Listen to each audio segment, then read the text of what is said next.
Salut! Dans cette vidéo, je vais t'expliquer comment utiliser rapidement et simplement le calculateur métabolique. Premièrement, tu dois rentrer certaines données comme ton âge, ta grandeur, ton poids, ton sexe et ton niveau d'activité physique. Les résultats que tu vas obtenir doivent quand même être bien interprétés par contre. En fait, tu vas avoir ton métabolisme basal, qu'on appelle BMR en anglais, et ton métabolisme total juste à côté. On s'entend que ces données sont assez intéressantes à avoir, mais il existe quand même une certaine marge d'erreur.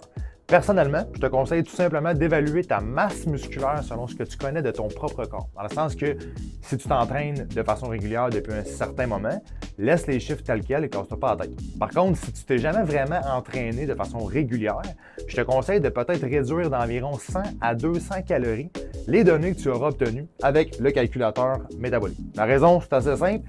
Le métabolisme basal se calcule à partir de la masse maigre et non à partir du poids corporel total.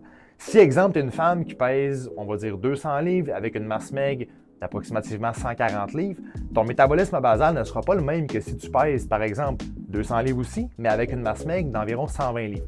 La masse grasse ne fait pas augmenter le métabolisme basal, tandis que la masse maigre, oui.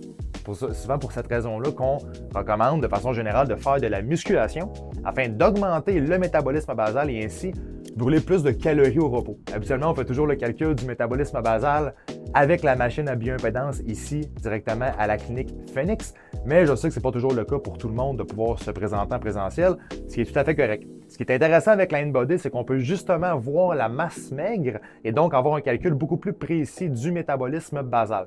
De toute façon, c'est quasi impossible de savoir tout à la lettre, puis c'est bien correct.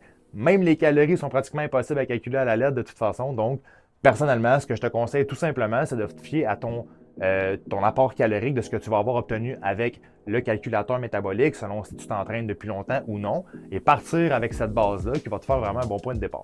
Ensuite, si tu n'as pas 100% les résultats souhaités, exemple après 3-4 semaines, mais que tu as quand même bien suivi ta stratégie, tout simplement adapte ton apport calorique le mois d'après en réduisant, exemple, 100 à 200 calories si tu n'as pas perdu le poids espéré.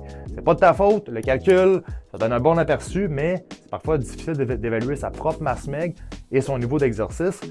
Ça fait partie du processus de devoir ajuster sa stratégie. Puis en terminant, je te laisse sur une étude qui est quand même assez intéressante que j'avais trouvée, qui mentionnait que les participants de l'étude surévaluaient en moyenne 50% de plus leurs dépenses énergétiques liées à l'exercice physique.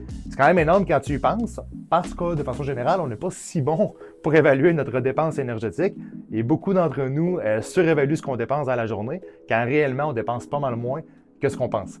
Exemple, une marche de 15 minutes fait seulement dépenser entre 50 et 80 calories. Évidemment, selon chaque personne, c'est pas négligeable, mais c'est pas énorme. J'espère que c'est plus clair maintenant. Tu vas pouvoir maintenant savoir comment adapter ton apport calorique avec le calculateur métabolique et les nouvelles connaissances que je viens de t'apporter. Si tu veux discuter avec l'un de nos professionnels concernant tes objectifs, je t'invite à communiquer directement avec nous, soit sur notre page Facebook/Messenger ou à céduler un appel découverte. Ça va nous faire plaisir de voir comment on peut t'accompagner dans ton processus. Passe une belle journée. Ciao!